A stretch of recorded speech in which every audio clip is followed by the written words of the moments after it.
across the world has crossed 22 million, while the pandemic has claimed more than 7,77,000 lives so far.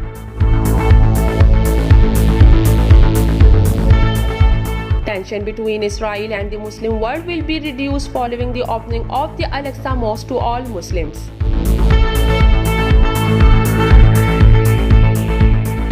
Former CIA officer charged with spying for China.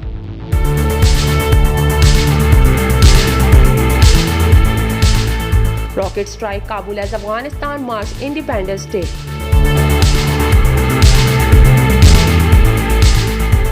World Health Organization says younger people are increasingly driving coronavirus pandemic. Our 14 militants killed in Yemen clashes.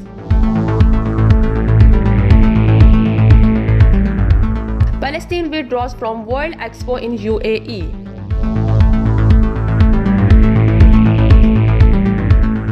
Palestine Liberation Organization calls for UN protection to Palestine from Israel, a salute.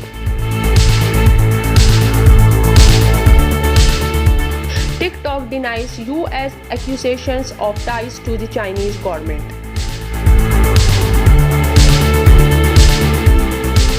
International Organization for Migration says 31 illegal immigrants have been rescued off the Libyan coast.